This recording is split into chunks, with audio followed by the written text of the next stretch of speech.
뮤직비디오라고 해도 속을 것 같은 박자가 찰지게 맞아떨어지는 오프닝을 보여주는 에드가 라이트 감독의 액션 영화입니다. 그냥 액션 영화라 부르면 섭하죠. 음악 액션 영화라 칭해야겠는데요. 감독이 시나리오를 쓰기 전에 음악부터 골랐다는 사실은 유명한 이야기죠. 노래 길이가 2분 30초라면 시나리오를 2장 반 쓰는 식으로 철저하게 준비를 했다고 합니다. 그럼에도 현장에서는 변수가 많기에 결국엔 감독의 순발력이 필요했는데요. 베이비가 음악을 되갚는 장면은 실제 연출된 장면이 음악보다 길어서 길이를 맞추기 위해 즉흥적으로 찍은 씬입니다. 심지어 주요 배우들에게 보내진 대본에는 각 장면을 읽는 동안 분위기를 조성하는 노래가 순서대로 저장된 아이팟이 동봉되었다고 합니다. 정말 지독한 집착이 아닌가 싶은데요. 이토록 음악에 집중한 이유는 영화의 시작이 음악이었기 때문입니다.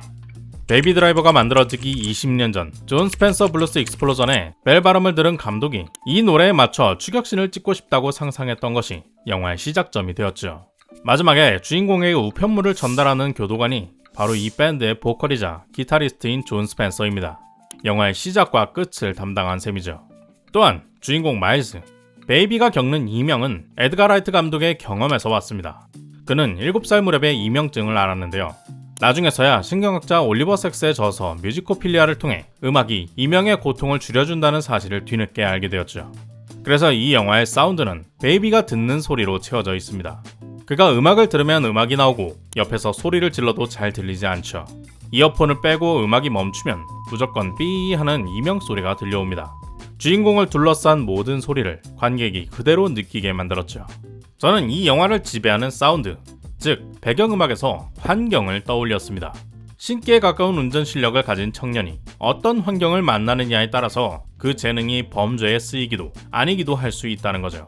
영화에는 거의 30종류에 가까운 차가 등장합니다. 다양한 브랜드와 차종 중에는 한국 기업인 기아의 세라토도 등장하는데요. 미국에서 가장 많이 도난당한 차량 목록에서 출연시킬 차를 골랐다고 합니다. 베이비의 주변 환경을 둘러싼 그의 재능을 발휘할 차들이 모두 도난 차량이라는 키워드에서 뽑혀진 거죠. 그러니까 우리 애는 원래 착한데 친구를 잘못 만나서 이렇게 됐다 이런 건데요. 한마디로 맹자의 성선설입니다. 물론 성선설은 단순하게 인간은 원래 착하다라는 내용이 아니죠. 오히려 인간의 악행은 본성이 아니라 환경에서 나온다는 말을 합니다. 무항산 무항심, 생활이 안정되지 않으면 바른 마음을 지킬 수 없다.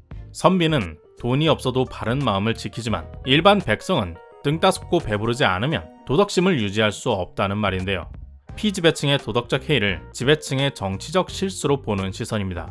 베이비 역시 멋모르고 훔친 차 때문에 박사에게 빚을 져 강도질에 가담하게 되죠. 그는 부모님을 잃고 무서운 범죄자에게 큰 빚을 집니다. 무항산의 상황에서 범죄에 가담해 더 나쁜 환경으로 빠져드는데요. 그럼에도 그는 불인지심, 남의 불행을 마음 편히 넘기지 못하는 마음으로 우체국 직원이 도망치도록 눈치를 주고 차를 빼앗은 할머니의 가방을 챙겨주고 자신들을 뒤쫓는 해병대원을 죽이지 못하게 방해하죠. 이렇게 베이비는 여전히 선한 마음을 가지고 있지만 그의 환경은 소음으로 가득 찬 지옥입니다. 총소리, 비명소리, 박사의 협박, 배치의 시비까지 감독은 영화의 효과음 대부분, 특히 총소리를 음악에 맞춰 계산해 넣었습니다. 절묘하게 박자가 맞아떨어지는 소음들은 적어도 베이비가 음악을 듣는 동안은 그를 괴롭히지 못하는 걸 보여주죠. 하지만 결국 영화는 파국으로 치닫습니다. 우체국의 카운터 직원은 돌리 파튼의 노래 가사를 인용하는데요. 모두가 행복을 원하고 고통을 원하지 않지만 비가 오지 않으면 무지개도 볼 수 없죠. 마지막 강도질은 비가 내리며 시작합니다. 엔딩의 베이비 출소 장면에는 그의 뒤 하늘에 무지개가 떠있죠. 감독은 이 장면을 일부러 모호하게 연출했습니다. 주연 배우인 릴리와 안셀마저 의견이 갈렸죠. 베이비가 그를 옹호하는 증언들에도 불구하고 재판에서 25년형을 받았기 때문인데요. 5년 후 가석방 자격이 주어지지만 해피엔딩이 확실하지는 않죠. 이 엔딩에서 중요한 점은 환경이 어찌되었든 간에 베이비는 죄를 지었다는 겁니다. 특히나 마지막 강도 중에는 의도적으로 사람을 죽이기까지 했죠. 돌리 파튼의 노래 가사처럼 비가 와야 무지개가 뜹니다. 인생에 좋은 일만 있을 수는 없는데요.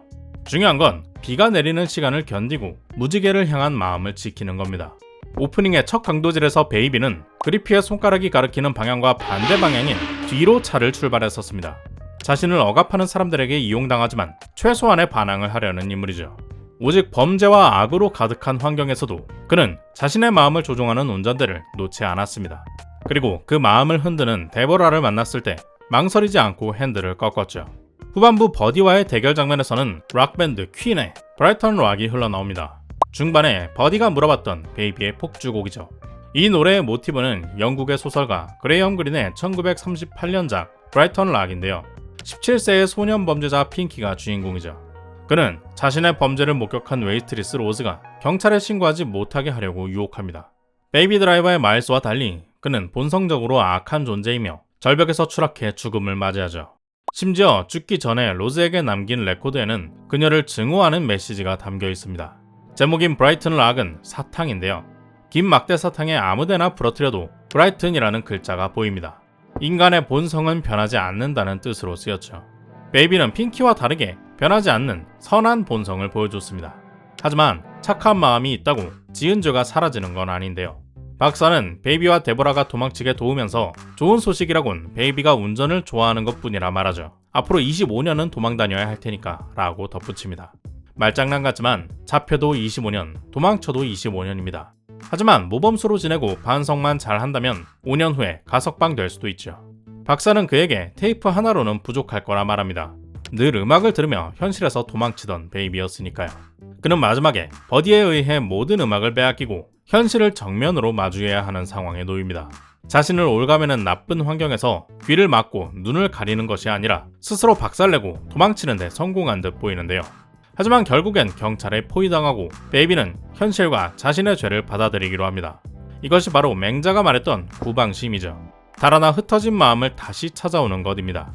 그게 5년이든 25년이든 죗값을 치르고 나와서야 무지개가 뜬다는 겁니다. 그저 주변의 나쁜 환경을 제거한다고 끝날 것이 아니라 죄를 지으며 달아난 마음을 되찾는 시간이 그가 감옥에서 보낸 5년이 아닐까요? 수감 생활을 하는 베이비는 지루해 보이지만 예전처럼 불행해 보이지는 않습니다. 그를 괴롭히던 사람들이 더 이상 곁에 없기 때문이겠죠. 영화는 3막으로 구성됩니다. 이에 맞게 3번의 강도질이 나오죠. 주인공이 성공을 향해 가는 이야기의 경우 3의 법칙에 따라 2번 실패하고 1번 성공합니다. 이 영화에서의 도둑질은 베이비가 아닌 빌런 박사의 계획이자 목표죠. 때문에 처음에는 완벽하게 성공하고 두 번째는 아슬아슬하게 성공하며 마지막에는 완전히 실패합니다. 결론적으로는 주인공의 승리를 향하게 되는데요. 베이비는 영화 내내 운전을 하지만 3번의 강도질이 모두 자의가 아니었고 차량도 모두 도난 차량입니다. 그러나 현실인지 상상인지 알 수 없는 엔딩에서는 그가 아닌 데보라가 차를 몰고 나타나죠. 빨간 내부가 인상적인 흰색의 1959년형 쉐보레 임팔라 컨버터블입니다. 두 사람의 첫 만남에서 식당 벽에 그려져 있었고 감옥에서 받은 엽서에 그려진 차죠. 내가 못 살 비싼 차를 타고 20번 도로를 달리고 싶어 라던 데보라의 꿈이 담겨있는 자동차입니다. 현실적으로 구하기 힘든 올드카인데다 상태도 너무 완벽하고 배경까지 엽서랑 똑같죠. 이런 점에서 이 엔딩이 베이비의 상상이라는 느낌을 주는데요. 감독이 모호하게 남긴 엔딩이기 때문에 우리가 각자 원하는 대로 보면 된다고 생각합니다. 중요한 것은 이 차는 더 이상 훔친 차도 아니고 누군가에게 도망치기 위해 운전하지도 않으며 숨을 필요도 없기에 썬팅도 뚜껑도 없는 차라는 거죠. 베이비만큼은 아니지만 저의 주변에도 여러분의 환경에도 언제나 비는 내립니다. 하지만 운전대를 꼭 붙잡고 무지개를 향해 간다면 악에서 도망칠 수 있으리라 믿는 저는 영삭입니다. 여러분의 생각은 어떤가요? 댓글로 남겨주세요. 구독과 좋아요는 저의 연료가 됩니다. 오늘도 긴 영상 시청해주신 여러분 고맙습니다. Check the mic and make sure it sound right, boys.